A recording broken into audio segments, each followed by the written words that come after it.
कथा में सुनाता हूँ। एक गुरुजी बैठे थे गुफा में, ध्यान कर रहे थे। इतने में एक शिकारी वहां से निकल रहा था। तो शिकारी ने देखा कि भैया गुफा के अंदर गुरुजी बैठे, महाराज जी कोई संत बैठे। था तो वो शिकारी जानवरों को खा जाता था, लेकिन उसकी माँ ने उसको बचपन में कभी बताया कि भैया कभी संत महापुरुष मिले, तिलकधारी कोई मिले, जटाधारी कोई मिले, कोई धोती बगलबंदी में मिले तो उसको प्रणाम करना और कुछ दक्षिणा जरूर देना। तो वो शिकारी उन गुरुजी के पास चला गया और गुरुजी से जाकर के बोले आप यहाँ क्या कर रहे हो? इस गुफा में बैठे हो, कब से भूखे प्यासे होंगे आप? मैं आपके लिए कुछ भोजन ले आता हूँ।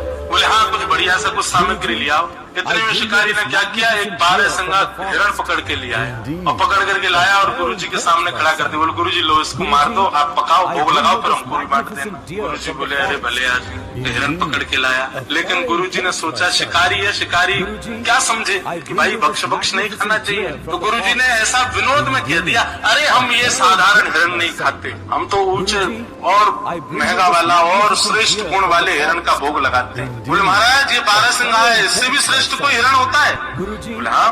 बोले जरा बताइए तो, आप जो हिरण बोलेंगे मैं वही पकड़ के लाऊंगा आप तो। बोले अरे उस हिरण को पकड़ने के लिए तो पूरा संसार भाग रहा, कोई नहीं पकड़ पाए। बोले नहीं, मुझसे बड़ा शिकारी नहीं है जंगल में कोई, आप आज्ञा करिए, वो जैसा होगा जहां होगा पकड़ के लाऊंगा मैं उसको। आप बताइए तो सही उस गुण के सींग कैसे, उसके पैर कैसे, उसका मुख कैसा, जरा बताइए उसके बारे में, उसका रंग कैसा। संत विनोद में ही बोलने लगे, बरहा पीड़म नटवर, वही पकड़ के लाऊंगा अब तो। बोले अरे उस हिरण को पकड़ने के लिए तो पूरा संसार भाग रहा, कोई नहीं पकड़ पाए। बोले नहीं, मुझसे बड़ा शिकारी नहीं है जंगल में कोई, आप आज्ञा करिए, वो जैसा होगा जहां होगा पकड़ के लाऊंगा मैं उसको। आप बताइए तो सही उस गुण के सींग कैसे, उसके पैर कैसे, उसका मुख कैसा, जरा बताइए उसके बारे में, उसका रंग कैसा। संत विनोद में ही बोलने लगे, बरहा पीड़म नटवर कर्णयो कर्णकारम विप्रदवासः कनक कपिसं वैजयन्तीं च माला रन्ध्रान् वेणोऽधर सुधया पूरयन् गोपवृन्दैः वृंदारण्यम स्वपद रमणम प्राविशद गीत कीर्ति। मोर मुकुट पहनता है।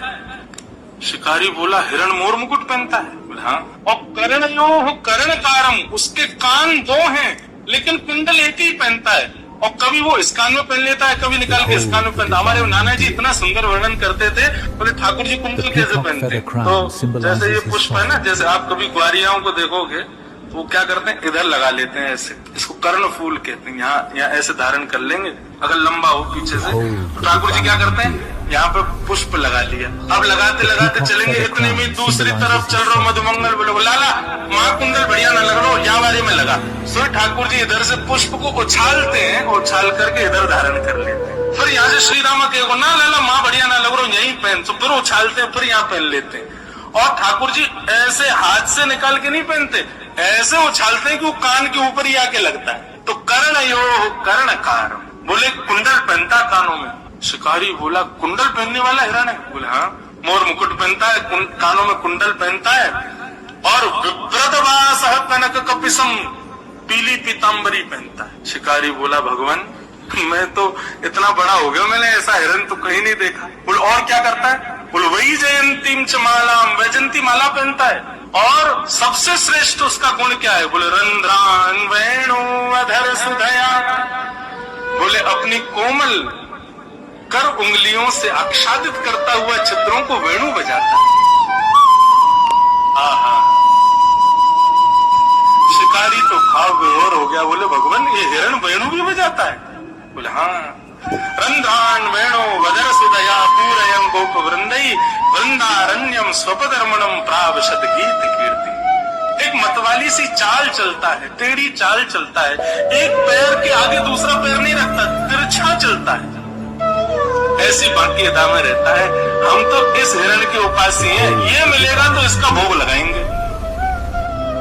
The peacock feather crown शिकारी ने symbolizes कहा, his गुरुजी मैं आपको वचन दे के जाता हूँ, जब तक ये हिरण मुझको नहीं मिल जाएगा मैं भी भूखा रहूँ। अब तो इसी हिरण को पकड़ के लाऊंगा, पहले आप भोग लगाना फिर उसी का प्रसाद मुझको दे देना। अब गुरुजी तो अपने ध्यान में चले गए, बोले ठीक है जाओ जाओ तो अपना शिकार करो। लेकिन वो शिकारी तो बड़ा सीरियस हो गया, वो तो निकल गया महाराज, एक एक गुण लिख लिया था, अब वो ढूंढ रहा है। अब देखो गुरु की आज्ञा मान करके और वो सब गुण दे करके शिकारी भली शिकार की भावना से जा रहा है, लेकिन चिंतन तो ठाकुर जी का कर रहा है ना।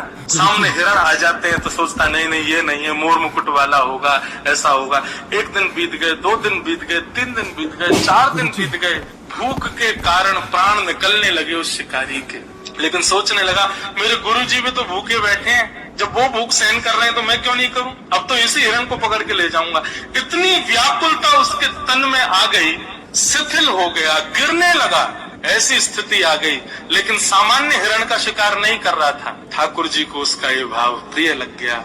और इतने में ही सघन कुंज में से पीताम्बरी पहने, बाकी अदा से मोर मुकुट धारण किए, एक कुंडल गले में वैजंती माला, पीताम्बरी आच्छादित है, सुंदर अधर पर वेणु धारण करके बाकी अदा से चलते हुए श्याम सुंदर जैसे सन्मुख आए इस शिकारी के।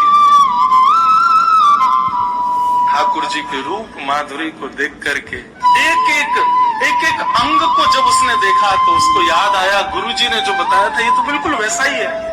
मोर मुकुट पहने, गले में वैजंती माला है, वेणु बजा रहा है, तिरछी चाल चल रहा है, पीताम्बरी पहनी है, गले कान में एक कुंडल है। तुरंत अपना जाला उठाया जिससे हिरण को पकड़ता था। ठाकुर जी आगे आगे चल रहे, वो पीछे पीछे चल रहा है। और जैसे ही मौका पाया महाराज जाला फेंक करके ठाकुर जी को उसमें बंदी बनाया और बांध करके जाला कंधे पर टांगा, ले गया गुरु जी के पास। गुरु जी जल्दी बाहर आओ, आपका बताया हुआ हिरण पकड़ के लाया हूँ मैं। महाराज जी बोले ये और पता नहीं, अब पता नहीं कहाँ से कौन सा हिरण ले आया है। जैसे ही निकल करके गुफा से बाहर आए तो क्या देखा, शिकारी के कंधे के ऊपर बंसी बजा रहे ठाकुर जी बैठे हुए। जैसे ये दृश्य देखा महाराज, देखते ही महाराज जी तो मूर्छित होके गिर गए, होश में आए, जलवल डाला उसने शिकारी ने। बोले गुरुजी होश में आओ। गुरुजी होश में आए, बोले भैया कहाँ, गुरुजी हिरण लेके आऊं, बताओ कहाँ लगाऊं चूल्हा वूल्हा, इसको पकाएं बढ़िया। गुरुजी बोले भले आदमी, इनको छोड़ जल्दी। बोले गुरुजी भाग जाएगा, ये बहुत मुश्किल से मिला, मुझे 5 दिन लगे इसको पकड़ने में। तो गुरुदेव ने आज्ञा की। ठाकुर जी मंद मंद मुस्कुरा रहे थे। ऐसी गुरु की कृपा हुई कि एक शिकारी के हृदय पर शिकार की भावना से ठाकुर जी को ढूंढने गया, ठाकुर जी उसके वश में। तो हे नाथ, आपके नाम में इतनी सामर्थ्य है, आपकी लीला गुण में इतनी सामर्थ्य है कि एक स्वपच प्रजाति का व्यक्ति भी आपकी प्राप्ति कर पाएगा। इसलिए मुझे यही समझ आया कि सबसे श्रेष्ठ संसार में अगर कुछ है तो वो आपका नाम है भगवान। उस नाम के आश्रय में, कथा के आश्रय में कोई भी आ जाए उसको आप मिल ही जाते हो, उसको आपकी प्राप्ति हो ही जाती है। ऐसे नाम को हम बार बार प्रणाम करते हैं। इसलिए हम कथाओं में गाया करते हैं, कन्हैया कन्हैया पुकारा करें